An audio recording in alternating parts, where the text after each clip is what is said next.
बिस्मिल्लाहिर्रहमानिर्रहीम। आज का जो हमारा टॉपिक है वो द रेनेसेंस पीरियड पे है, जो कि एंग्लो नॉर्मन एज के बाद में स्टार्ट होती है। उससे भी पहले मैं आपको बता दूं कि बहुत सारे लोगों को ये मिसकॉन्सेप्शन है कि एलिजाबेथन एज और रेनेसेंस पीरियड बिल्कुल सेम है, लेकिन इनमें थोड़ा बहुत डिफरेंस भी है। मैं आपको बताऊंगी कैसे। उसके बाद मैं आपको एक और चीज़ बताना चाहती हूँ कि इस एज को मैंने जितनी बार पढ़ा है उतनी बार मैंने इससे नई चीज़ें सीखी हैं। आज भी मैंने इस पे बहुत ज़्यादा रिसर्च करने के बाद मैंने ये लेक्चर रिकॉर्ड किया है। आपके सारे कॉन्सेप्ट्स क्लियर होंगे कि कैसे रेनेसां यूरोप तक आया, उससे पहले की क्या हिस्ट्री है, कैसे ये इटली में सबसे पहले स्टार्ट हुआ। ये सारी चीज़ें आज हम डिस्कस करेंगे। तो टाइम ना वेस्ट करते हुए स्टार्ट करते हैं, क्योंकि काफ़ी लंबी हिस्ट्री है और मैं इसको बहुत आसानी से क्रोनोलॉजिकली बताने की कोशिश करूंगी। तो सबसे पहले हमें ये चीज़ समझनी है कि द रेनेसेंस पीरियड में जो वर्ड रेनेसा है इसका मतलब क्या है और ये कौन सी जबान का लफ्ज़ है। तो सबसे पहले हमने ये एमसीक्यूज के लिए, जो कि कॉम्पिटिटिव एग्जाम्स में अक्सर पूछा जाता है कि ये कौन सी जबान का लफ्ज़ है, तो हमने लिखना फ्रेंच वर्ड है और इसका मतलब क्या है, रीबर्थ या फिर रिवाइवल, दोबारा से जाग जाना किसी चीज़ का। अब क्वेश्चन ये है कि ऐसी कौन सी चीज़ थी जो सोई हुई थी जिसको दोबारा जागना था, तो ये हम डिस्कस करेंगे। उसके बाद रिवाइवल और कौन सी चीज़ की रिवीजन हुई थी जो कि हिस्ट्री में एक बार हो चुकी थी, ये तो जाहिर हो रहा है, लेकिन वो क्या चीज़ थी वो आज हम डिस्कस करेंगे। उसके बाद ये कहाँ स्टार्ट हुआ। ओके, ये तो सबको पता है कि ये फ्लोरेंस यानी इटली में स्टार्ट हुआ, लेकिन वहाँ पे कैसे आया और उधर से यूरोप कैसे आया, ये हमने डिस्कस करना है। उसके बाद ये कौन सी सेंचुरी में, ये बहुत ज़्यादा क्वेश्चन पूछा जाता है। 13th और 14th सेंचुरी में ये बाकी जो है लाइक इटली फ्रांस वगैरह में आया, लेकिन 15th सेंचुरी में ये इंग्लैंड में आया। ठीक है, ये एमसीक्यू आपने याद रखना है। उसके बाद रिफॉर्मेशन क्या है, ये जो वर्ड रिफॉर्मेशन एज है ये एक अलग लेक्चर डिजर्व कर दिया और मैं इस पे अलग लेक्चर भी दूंगी इंशाल्लाह। उससे पहले मैंने बस थोड़ा सा आपको ओवरव्यू यहाँ पे देना है ताकि आपको ये वर्ड समझ आ सके। उसके बाद ह्यूमनिज्म कैसे कैरेक्टरिस्टिक्स है रेनेसां की, ये स्टडी करेंगे। उसके बाद ये प्रिंटिंग प्रेस कैसे इसको बढ़ाती है, ये भी स्टडी करेंगे। और ये सब स्टडी करने से पहले थोड़ी सी हम हिस्ट्री में आएंगे। ओके, अब देखें ये जो है रोमन एम्पायर, सबसे पहले मैं इसको डिस्कस करूंगी क्योंकि हिस्ट्री समझना बहुत जरूरी है। इससे पहले क्या हुआ था, तो रोमन एम्पायर जो थी दुनिया की सुपर पावर्स में आती थी, बहुत बड़ी एम्पायर थी, बहुत पावरफुल थी। ये एक दिन में रोमन एम्पायर खड़ी नहीं हो गई थी, बहुत आहिस्ता आहिस्ता लोग बढ़ते गए थे और ये एक बड़ी ताकत बनी थी। ये एक अलग वीडियो डिजर्व करती है, इस पे भी मैं बनाऊंगी, लेकिन इस टाइम पे हमने बस ये जहन में रखना है कि जैसे आज अमेरिका सुपर पावर है तब ये सुपर पावर थी। ठीक, इसका आहिस्ता आहिस्ता से डिक्लाइन हुआ, कैसे हुआ ये फिर उसी वीडियो में डिस्कस करेंगे, लेकिन इसका डिक्लाइन हुआ और बस एक जगह जो थी वो बच गई थी, जो कि इनका कॉन्स्टेंटाइनोपोल था। ठीक, कुस्तुनतुनिया जिसको हम कहते हैं, जो कि इस्तांबुल का पुराना नाम है। अब क्या हुआ कि तुर्क्स, हर पाकिस्तानी और I think her educated person जानता है कि तुर्क्स ने रोमन एम्पायर के कॉन्स्टेंटाइनोपोल पे अटैक किया और तुर्क्स का उस वक्त जो किंग था या उनको जो लीड कर रहा था वो कौन था, सुल्तान मोहम्मद फातेह। फातेह फतह से याद रख लें कि इनको फतह हुई थी। इन्होंने इन पे अटैक किया, ओके, और फिर कॉन्स्टेंटाइनोपोल पे अपना राज दिखाया और वहाँ के लोगों को अपनी लैंग्वेज सिखाने की, अपना लिटरेचर सिखाने की कोशिश की। तो यहाँ पर जो ग्रीक और रोमन लिटरेचर स्कॉलर्स थे, लिटरेरी स्कॉलर्स थे, उन्होंने ये एक्सेप्ट नहीं किया कि तुर्क्स इन पे हुक्मरानी करें। तो ये लोग अपनी सेल्फ रिस्पेक्ट को बचा के अपने जो ग्रीक और रोमन की मैन्युस्क्रिप्ट यानी पुराना जो लिटरेचर था वो लेके कहाँ भागे, इटली भागे। अब क्वेश्चन ये है कि ये इटली क्यों भागे और बाकी कहीं नहीं भागे, ये चीज भी हमने देखनी है। एक हिस्ट्री का पार्ट मैंने डिस्कस कर लिया। अब दूसरी चीज मैं आपको बता दूं, एक वेस्टर्न कंट्रीज होते हैं कि आपको पता है, जिसमें हम यूरोप भी आता है, ईस्टर्न कंट्रीज में हम लोग आते हैं, इंडिया, चाइना एटसेट्रा। आपको पता है कि मिडिल एजेस में क्या हुआ था, मैंने एंग्लो नॉर्मन्स पढ़ाते हुए आपको बताया था कि मिडिल एजेस में यानी एंग्लो नॉर्मन्स में को डार्क एजेस भी कहते हैं। क्यों डार्क एजेस कहते हैं, क्योंकि वहां पर प्लेग फैला हुआ था, उसके बाद जंगें हो रही थी, 100 years वार हुई थी, जिसकी वजह से कोई लिटरेरी या सोशल इकोनॉमिकल डेवलपमेंट नहीं हुई थी, कोई लिटरेरी डेवलपमेंट भी नहीं हुई थी। आपको पता है कि एंशंट यानी अगर हम मिडिवल डार्क एजिस से पहले, जिसमें प्लेग आ गया था, 100 years वार आ गई थी, इससे पहले की बात करें तो आपको पता है कि जैसे किंग अल्फ्रेड ने लैटिन क्रोनिकल को ट्रांसलेट करवाया था, सारा जो हम स्टडी कर रहे थे लिटरेचर, वो ग्रीक और लैमन लिटरेचर से इन्फ्लुएंस था, उन स्कॉलर्स को से इन्फ्लुएंस होके राइटिंग्स की जाती थी। लेकिन मिडिवल डार्क एज में आके सब कुछ बंद हो गया, तो ये एक ब्रिज बन गया। लेकिन अब कुछ ऐसा होगा कि मॉडर्न एज में दोबारा से इनका रिवाइवल होगा।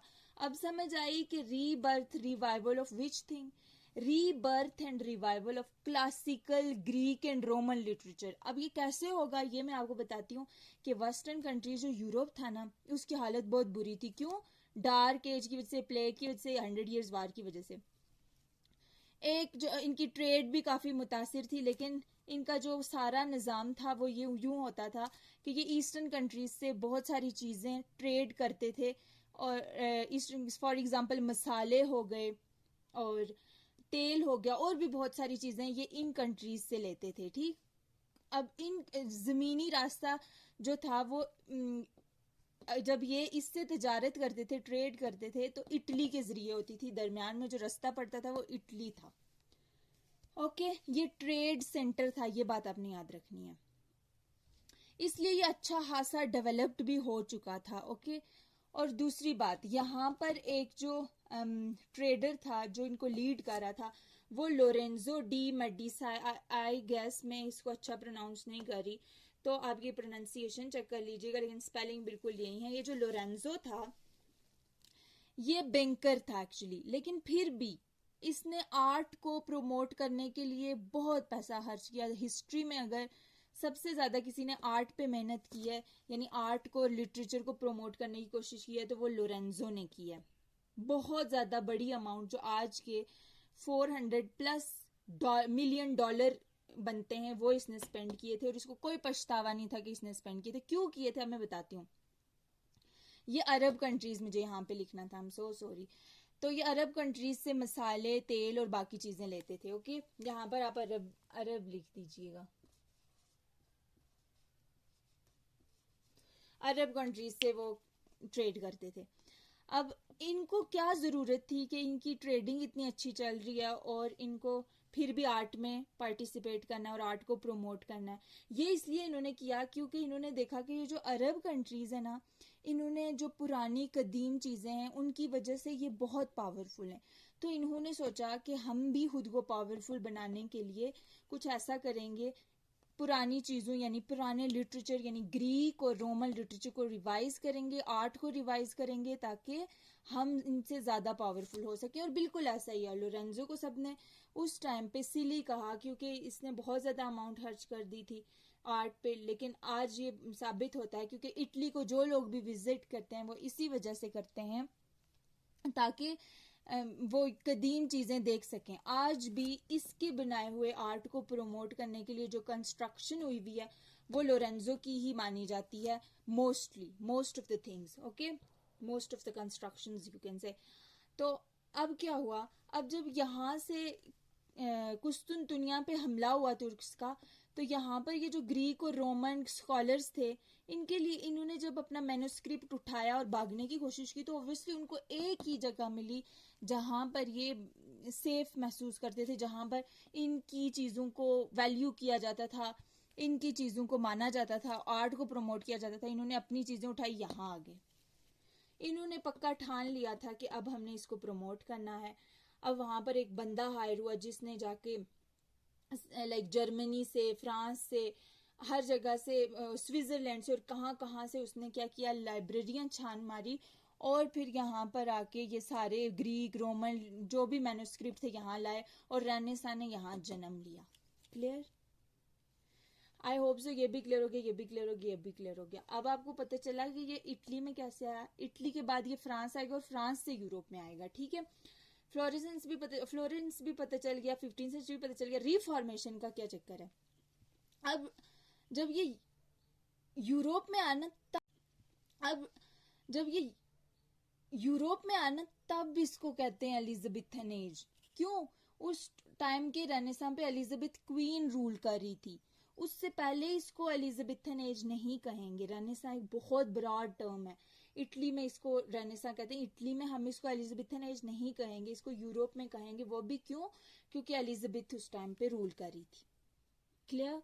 उसके बाद अब जो है सबसे बड़ी बात, रिफॉर्मेशन। क्या हुआ कि उस टाइम मैंने आपको बताया था, जब मैंने एंग्लो नॉर्मन एज यानी मडीवल लिटरेचर एज को कवर किया था, कि उस टाइम पे दो पावरफुल स्वॉर्ड्स कंसीडर की जाती थी, तलवारें, दो हेड्स थे। दो हेड्स की वजह से मिडिवल एज को जाना जाता है। और वो कौन थे? एक चर्च था, एक किंग था। दोनों जो कहते थे वही अवाम करती थी और उसी को अच्छा कंसीडर करती थी। जब प्लेग हुआ ना, 100 years वार, जो भी इनको चर्च करने को कहता लोगों को, वो वही करते थे, उसी को सही मानते थे, कोई इनको क्वेश्चन नहीं करता था। लेकिन दो बंदे, एक कार्ल मार्क्स और एक जोहन कैल्विन, इन्होंने कहा कि ये चर्च में जो पादरी बैठे हुए हैं, प्रीस्ट बैठे हुए हैं, या यहाँ पर जो अच्छाई बुराई और गुनाह की पाप धुलाने के लिए ये जो तरीके बताते हैं, ये कौन होते हैं? हमें खुदा से जोड़ने वाले। हमारे पास हम खुद हैं, हमारे पास हमारी बाइबल है, हम खुद सर्च करेंगे और खुद गॉड के क्लोज हैं। कोई तीसरा बंदा हमें नहीं कर सकता। ये कार्ल और जॉन कैल्विन की मिली भगत की एक एज थी। क्यों?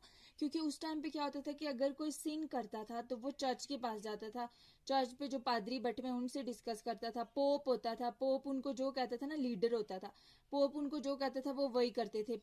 पैसे मांगता था, पैसे देते थे, और जो सजा देता था वही करते थे, जो करने को कहे वही करते थे। लेकिन अब ये क्वेश्चन हुआ कि हु दे आर, वो कौन है हम ये डिसाइड करने वाले कि हमारी पनिशमेंट क्या है, हमें क्या करना है।